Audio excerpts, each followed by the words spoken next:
you have the cash with Oh, that's right. All right. We have one on the, I'm sorry, these are 12 anniversaries. We got to go for the thing. So Matthew Foster had his 12 anniversary. Let's see. Leo is here. I know Chipper is here. There we go. And February 1st, how many years do you have, Brad? It's a big, it's a sale. Yes, there you go. Yeah, thank you for your service.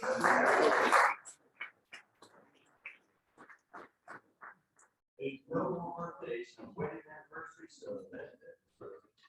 Okay, great. So we're gonna go to Happy Dollars and then we'll have announcements.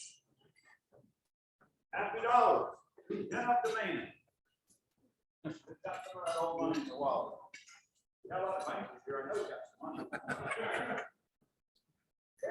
Okay, Rosa, Victoria, Victoria, you know, is going on to the fall, and she got a roommate and is submitted for housing, so it's official, she is gone on. We're so excited about that. Rosa is in Italy, and the first 2 days, dramatically settling in and figuring out that she can do this. She is having time of her life. She's already did a day trip to through Tuscany, experienced real wine tasting. I think she's going to Budapest, Vienna, some big trip this weekend. She planned a Verona for Valentine's Day because that's where Romeo and Juliet was from, and she's also planned it without permission. Yes. Oh, she's learning. They're right back for the next week. I hope she just goes and becomes safe for class.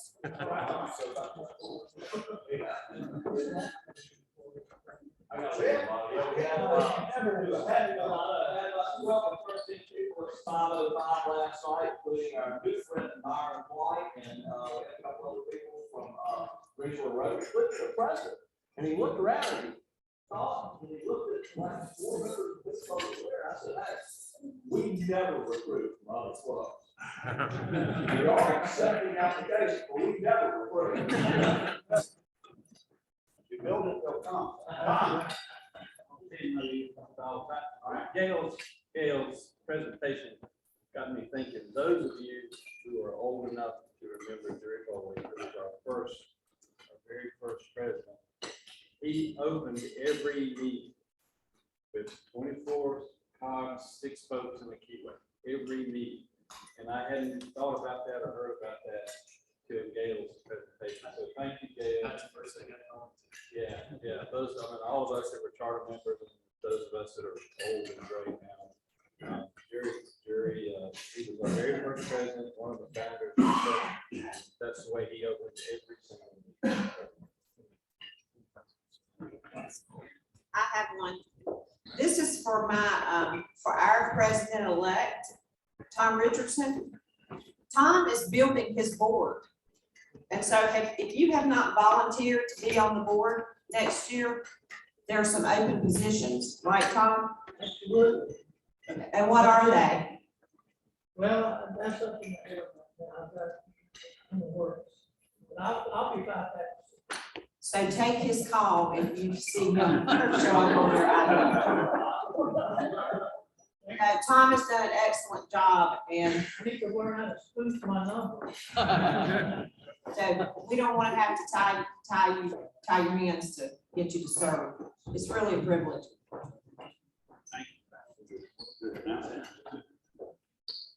More. Remind you that tell us.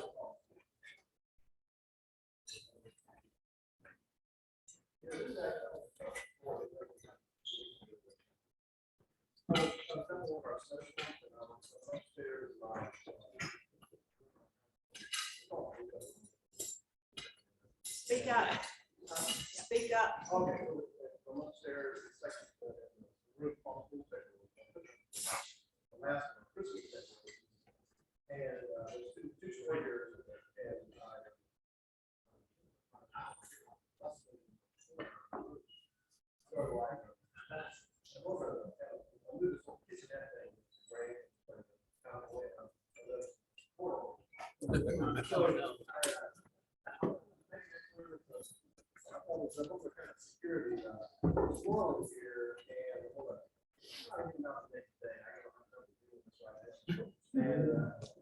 I'm not gonna tell my wife.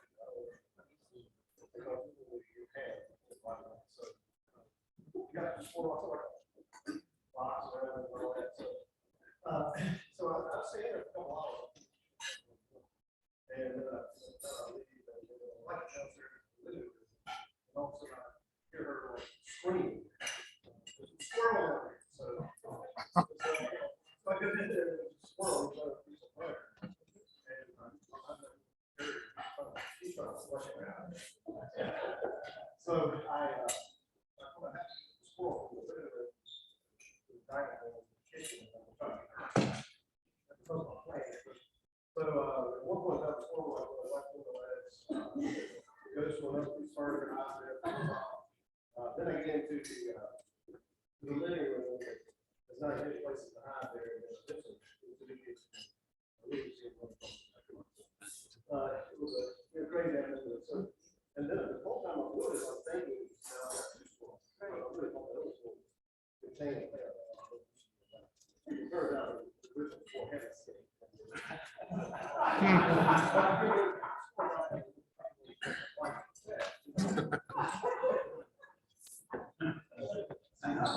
Yeah, I did. First I want to say, I think I saw my good.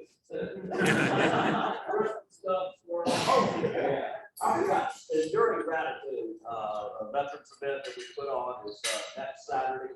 A lot of y'all have donated, reinformed your volunteers, I greatly appreciate it. We still need a little more help, so we've got some openings coming out. I know Gail's gonna be there, Lisa's gonna try and be there, quite a few other people, so I appreciate it. Gonna be down there. It's a meaningful day, obviously, we do volunteers, very meaningful day to come out, we're helping veterans, we're giving back to them, nobody else does. It's just the way it is. It's a great day. I appreciate all the help that I've gotten, anybody else might do this part, we got this, thank you. It's a memorable day. How many volunteer slots are left? Anyway, Just a few. Wait a minute. Okay, go ahead.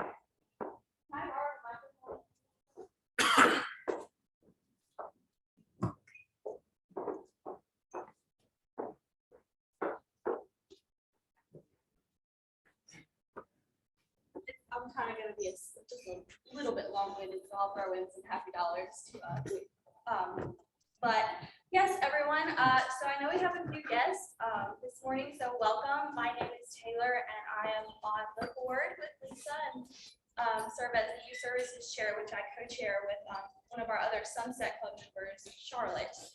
I just want to give you all a few updates and just echoing the note that Lisa mentioned. For me personally, especially, it is such a privilege to serve on the board. I've gotten a lot of opportunities and leadership experiences that I really wouldn't have had otherwise. And we have some really exciting things happening that I want to share with you all this morning. As you know, we have a very active Interact Club at Page High School. They completed a service project on the 16th, and I don't know if you want to share the pictures. I may have like stepped out of order. Oh, no. Okay. That's okay. I'm gonna Jessica, they're circulate. beautiful. They're great pictures. I'll circulate those later. We'll do that club assembly. But I do want to touch on a project that we are now in the works of. This snowball is rolling for the Peace Project. This is a project coming from the district level and funded at the district level. There are 3 Rotary clubs participating, including Gate City, Graham, and the Mount Airy Rotary Club. There's $4,000 that are going to be split 3 ways. I'm having that fight on Friday. Don't worry, we're going to win. They're not splitting it evenly, so they're going to let us work that out. But the students and the Interact Club have decided they want to do an outdoor peace retreat on campus by renovating an outdoor space that needs an update, we'll just say. They wanted to plant some flowers, install some seating, and an art class has volunteered to paint a mural related to peace and diversity that they're going to install on the backdrop of that area. So I and Rick, who is my project chair, are asking for volunteers on Saturday, March 5th to come out and help us do some of the heavier duty landscaping. So if you got a truck, you got some free hands and a shovel and some shears, come on out. We'd love to have some help on that day. I will be circulating an email, so if you have any questions, let me know. We're really excited about this project. Rick and I have been working on presentation and pulling all the details together. So I'll be excited to share some pictures before and after with you all. But if anyone has questions or ideas, maybe some landscaping experience that they'd like to share, please let me know. But I think that's all I've got. So thanks, everyone.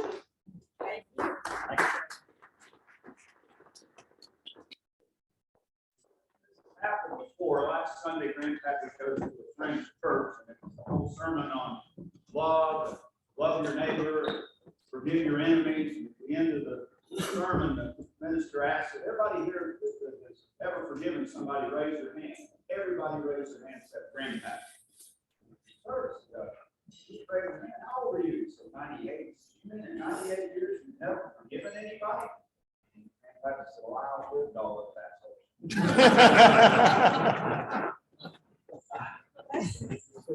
have a couple announcements. Tom? Okay, the past presidents club committee, past presidents committee has been meeting as much as we could between COVID and other things going on.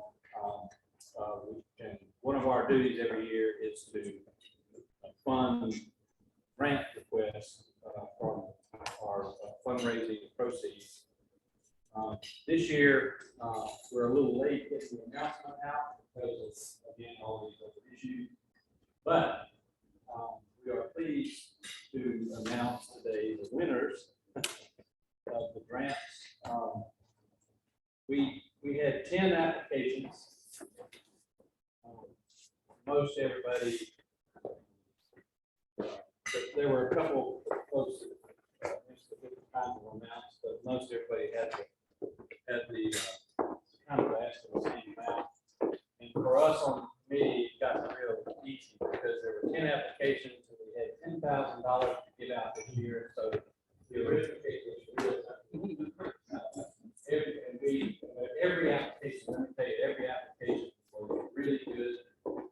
All these programs are really worthwhile. And so we are awarding every one of the applications. We're not turning any up and down this time. And so, again, the arithmetic's real simple. 10 applications are going to be awarded $1,000 each. So let me read them out so everybody understands. The American Heart Association, this was an application by Danielle, she's not here today. Community Housing, Robert Ray, Enduring Gratitude, Person. Greensboro Cerebral Palsy Association, Chris Neal. The Guatemala Stove Project, Dale Farlow.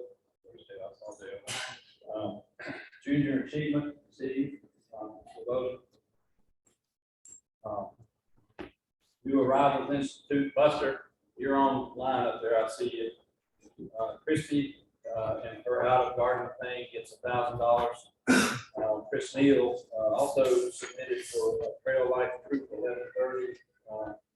And then Gail, Young Life, last but not least on our list. Everybody got $1,000, so congratulations.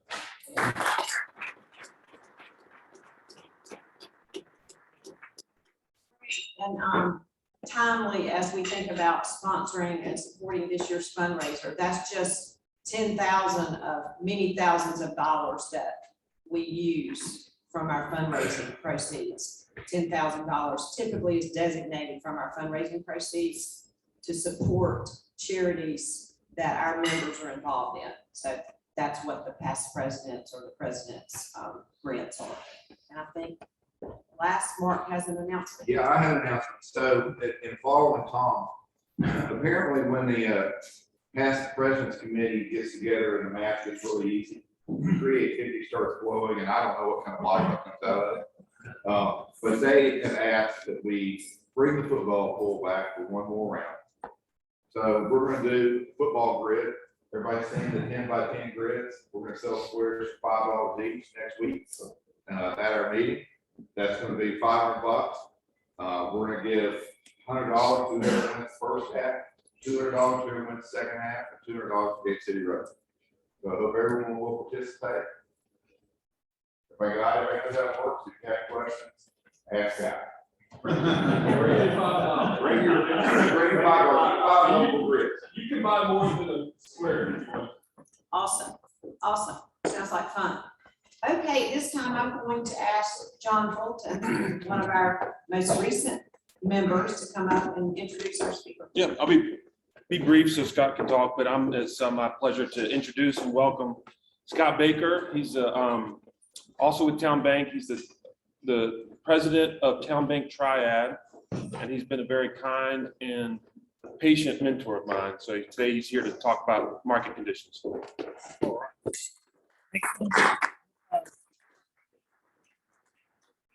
This will be of equal value to what I was compensated for being here this morning. So just make sure we're all clear.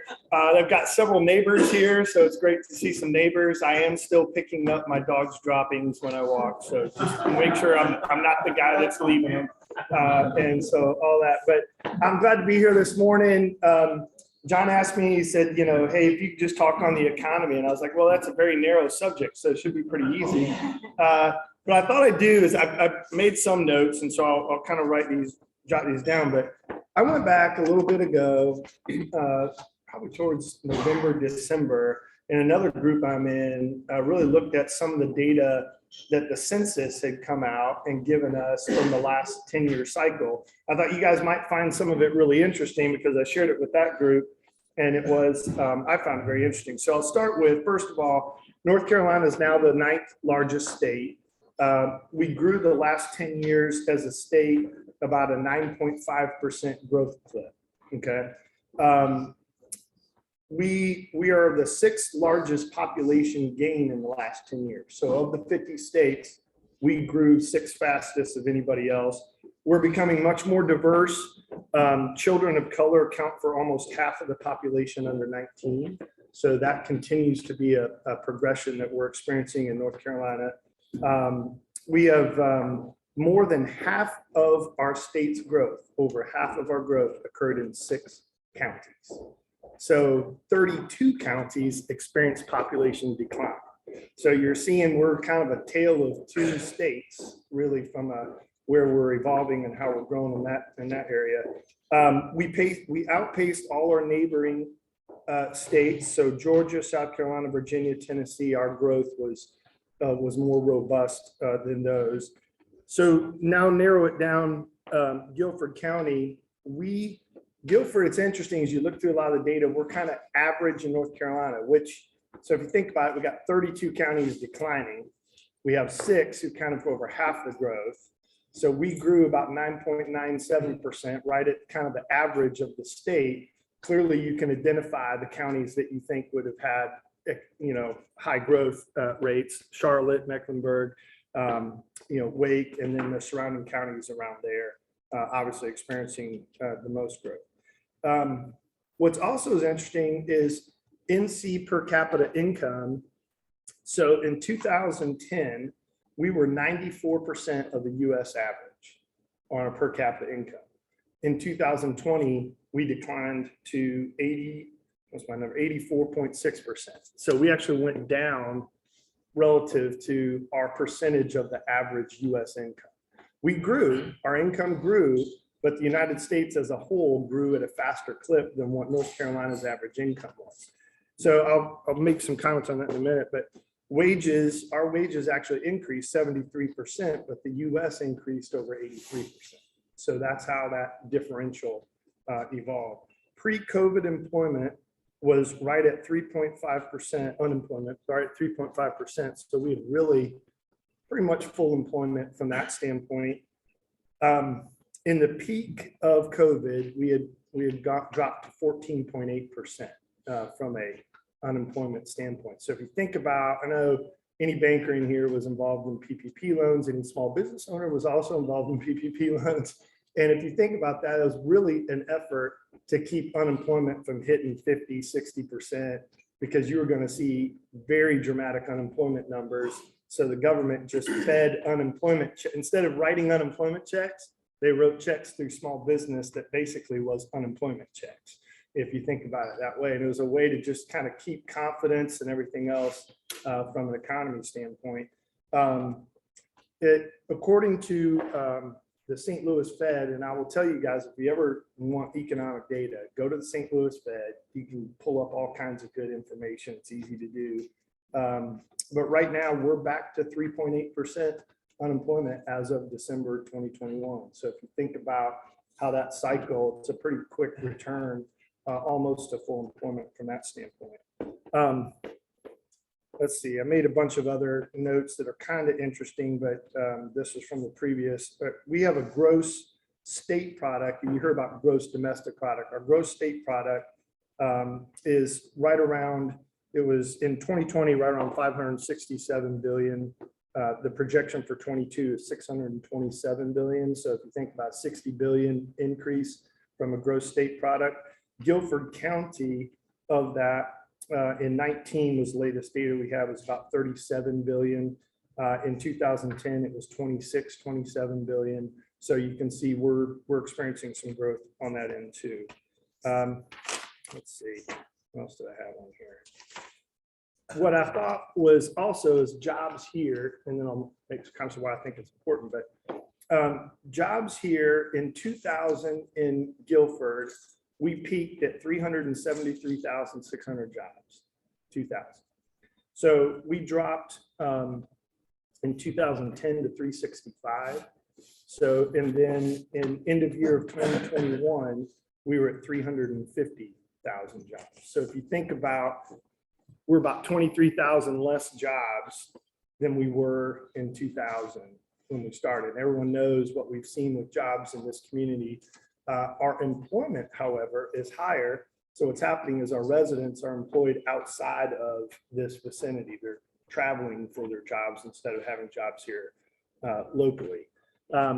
We have about, the employment's probably about 2% higher than what it was, and we're about 6.3% down. What's interesting is in Charlotte, so while our jobs went down about 6% over that cycle, Charlotte went up 33% and Raleigh went up 50%.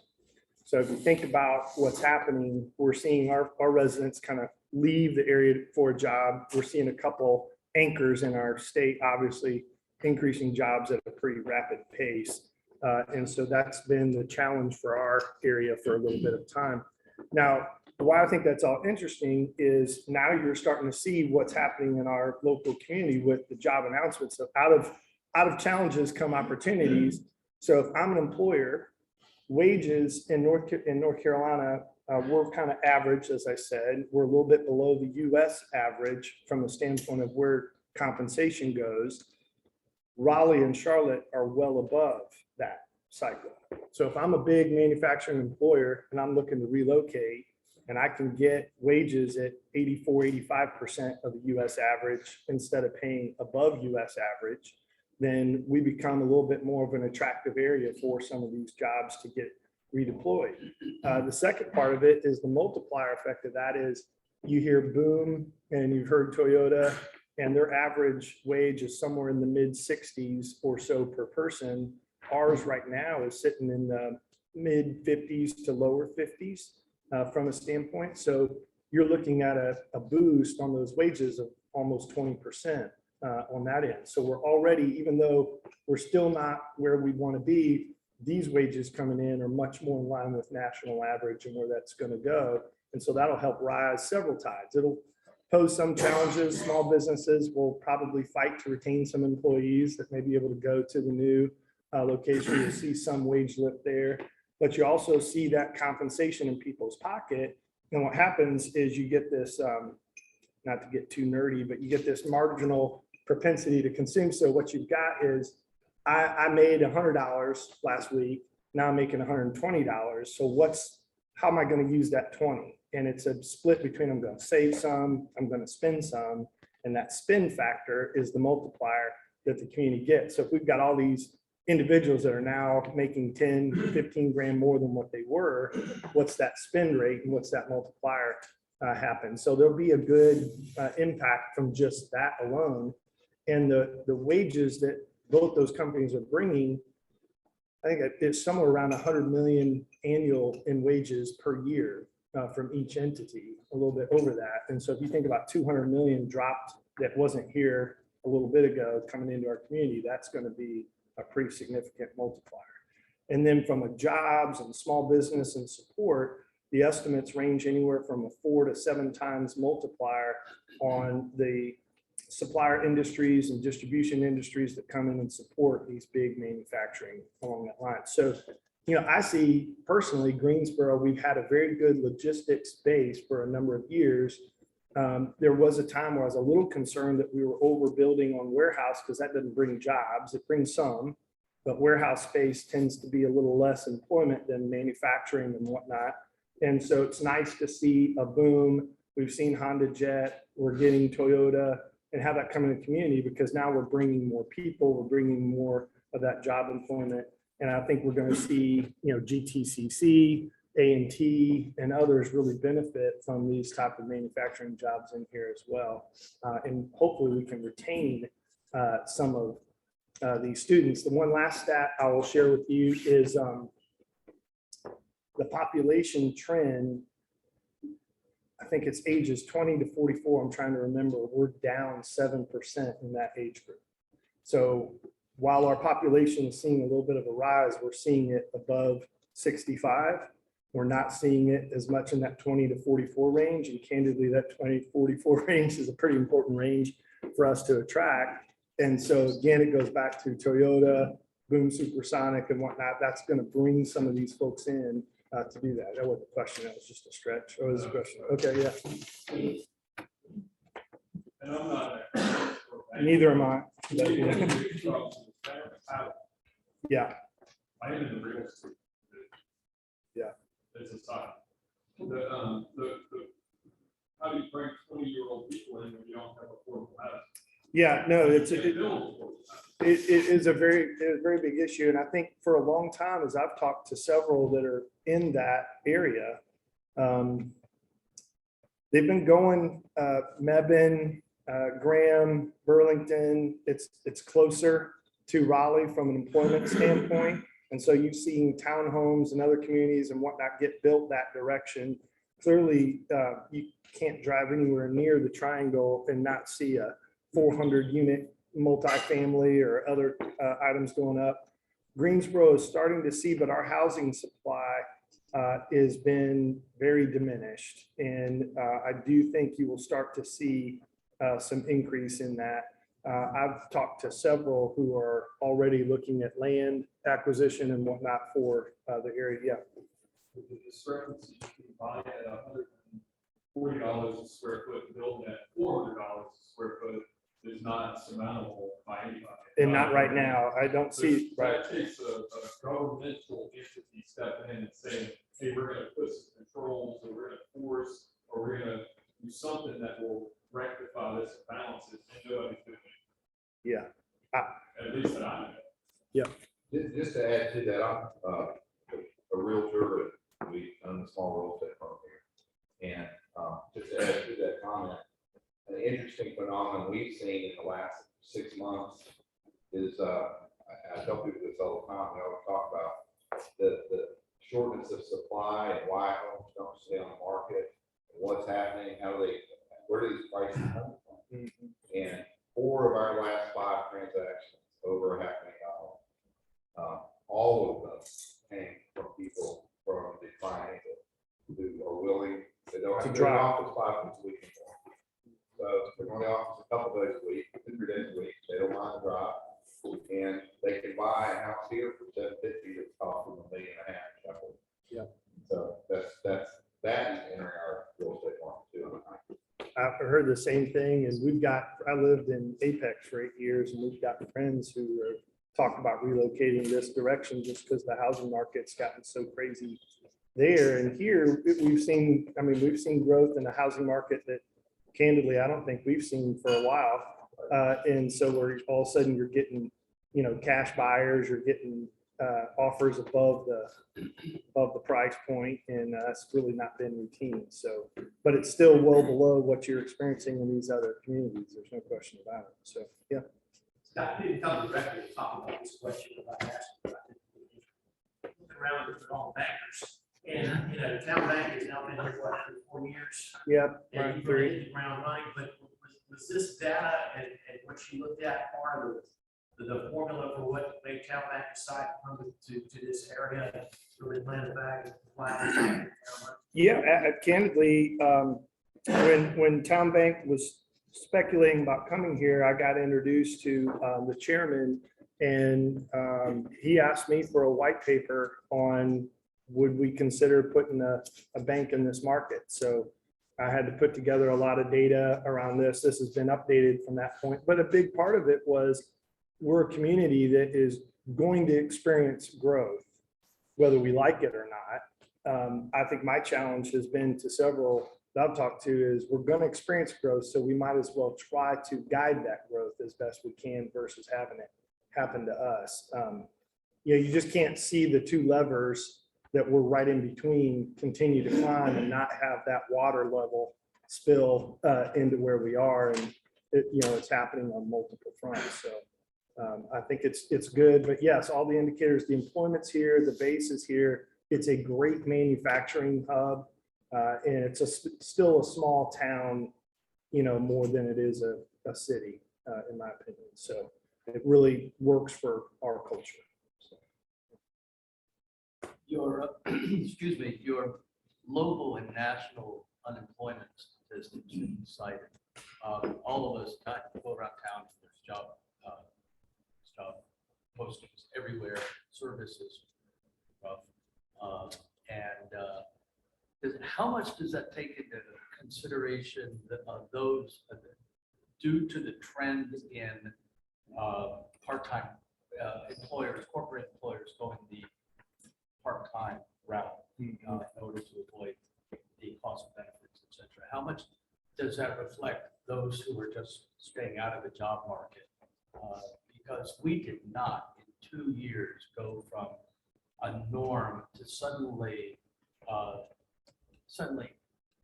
the need for jobs everywhere. I mean, that's, we didn't lose all those people. So what's going on there? Well, my opinion is there's no question that the unemployment number is a nice stat to share, but the participation rate of employment is much reduced. So those who are saying actively seeking unemployment is a lower number, but there's much more people that have just opted out of the economy at this point. They've retired earlier than they thought they may have originally wanted to do, or they're you know, just not participating or actively seeking employment. So we're seeing that increase, and that's what you're getting at is you're seeing jobs that are available, but unemployment seems down. Why do we still have, we have more jobs that are available than we have people who are claiming unemployment. And so your quick math goes, well, okay, everybody can just go find a job, but they're not the jobs they want to seek, or they're still staying home. COVID has created a whole different dynamic around that. I met with a company yesterday, and he still has a good number of employees that have not returned. And you know, what was the number, the statistic? There's 12 million available working age folks, and if they filled every job, it'd still be 5 million left over. 5 million left over, something like that. It was, we read it the other day. Yeah, I don't remember, but yes, it was something in those numbers. Don't remember the exact. Yeah. I'm a dentist, but I have lots of patients who work in the hospital system. And one of them yesterday, this guy's in upper middle management, and he said he has been tasked with triaging sick patients in the ED. 30 years ago, he was a EMT, emergency medical technician, right? Very, very minimal medical knowledge and experience. This business person has now been tasked with triaging sick people in the emergency department. That makes sense? Yeah. That means these people, he's the first line to question when hey, you need to go this way, you need to go that way, I'm making that decision, you can end up being much worse. So we are facing potentially a healthcare crisis that I don't think people really understand the ramifications, because all these people decide they want to back to work. So we got some real balances in our economy. How much of this do you think is caused or contributed to by the high level of benefits that you can receive if you don't work? Well, so, yeah, no question it had an impact. I think that's starting to wane. So we'll start to see better later this year. I think summer, the impact, we can get some of that return. There's no question it's had an impact. I had a lady leave my appointment after trying to recruit the other ladies in the office to have more children. Yeah. She was on her third child and Yeah. yet to be married, Yeah. lived with her parents in her trailer. I didn't know that when we employed her. One of my guys that worked with me employed her, and by then she was in, and it's not easy to get her out. But she was making about $40,000 a year in WIC and other benefits with her 3 children, unmarried, living with her parents in her trailer. Everybody in the trailer together all were on some sort of assistance. Nobody had a job except for this one. And she quit because we made her sign a contract taking more hours than she didn't. I don't know how she signed it or why she signed it. I thought she was a relatively smart person. She knew how to work the system. But when she realized she either had to work for us and take a full week's work and a full week's pay, and that would cost her government benefits, she chose the government benefits. Yeah. And quite frankly, good riddance. I'm a stockbroker. You really don't want somebody like that in your office. No. Good riddance. Yeah.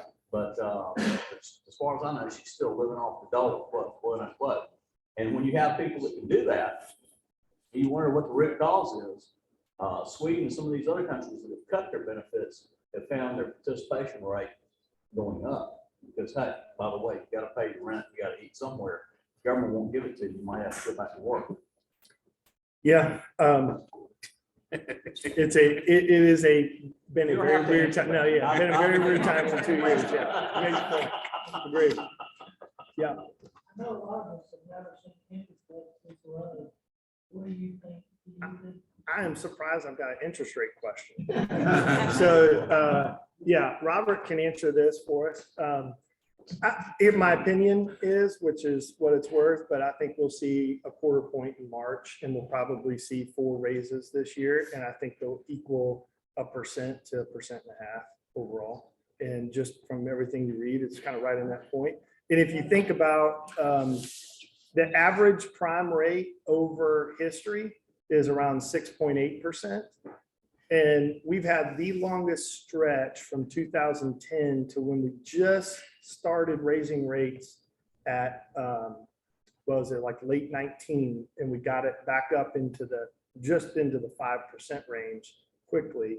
That 3.25 stretch was the longest stretch ever at 3.25 in our history. You go back to 1953 was the last time it was sitting at 3.25. And so we're living in a world right now where people are they've normalized to a rate that is abnormal. And it has helped. People are buying more house, different things than they may have been able to do if rates were in the normal spectrum. But we probably ought to have rates somewhere in the 5% and 6% range. I mean, anybody who here is a saver is the ones that are getting hurt. Borrowers are benefiting right now, but savers are getting very little return, and really ought to have a little bit better balance around that. Can you talk, I know everybody probably knows this, but can you talk how that impacts inflation? How the rate? How, what? John Dan.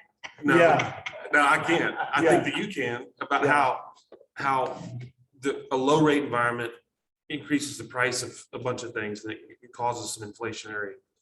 Yeah, I mean, that's a long, but I know everyone here knows there's 2 ways to try to help control. So we're seeing in March, the government's put a bunch of money into the economy. That has been helping. They lowered rates. They've done those 2 levers.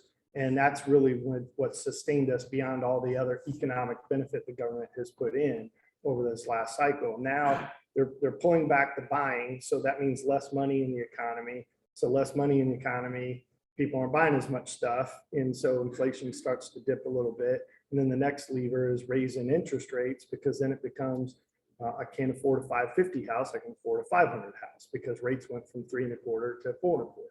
And my monthly payment I can afford is only set right here. So you'll start to see some of that. I did, I listened to an economic podcast because I'm really boring when I'm walking my dogs and picking up stuff. They said that the 7% inflation rate we experienced in 2021, over 4% of that was just supply chain. I mean, just supply chain issues.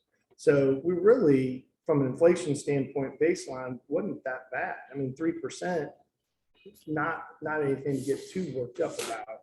We want to be in that 2% range, but it wasn't like the 7% as everybody freaked out, but it's really mostly that supply chain impact than anything else. So, kind of interesting.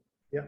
You talked a little bit about manufacturing. You see more manufacturers. Yeah. Trying to come here. Yeah. And you're seeing we've had a pretty decent little, run of 100 jobs here, 80 jobs here and whatnot. And I think when you see Toyota and you see Boom and other that I think is going to come, even as a result of that, the smaller suppliers that come in and make a part for this or make, a piece or segment, they're going to relocate here too. And that's going to have an impact. So again, the multiple, is 4 to 7 times. So if you just look at 200 million dropped in, you could see anywhere from 800 to 1.4 billion, suddenly hitting our economy in about a 5-7 year kind of window. So it's exciting for here. And we've got one of the better infrastructures in my mind. Anybody that's driven around Charlotte or Raleigh, it's just a nightmare. And so we've probably got, thanks to the DOT and the efforts we've done, we're in better shape to prepare for some of that growth than others. All right. Well, thanks.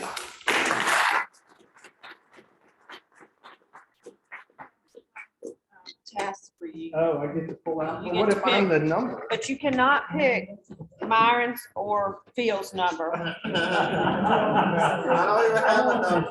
don't even have a number. Because Do I read the last 4 digits? Last 3. last three's fine. Okay, 193. What? Is that You you? That's great. That's not right. I'll donate it back to the club. Well, we typically donate half of it. He doesn't know that yet, but he Yeah. only gets half of it. Queen of Hearts.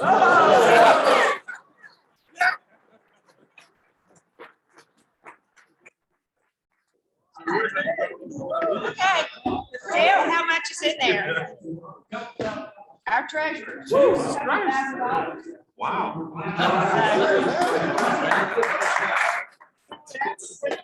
City Rotary.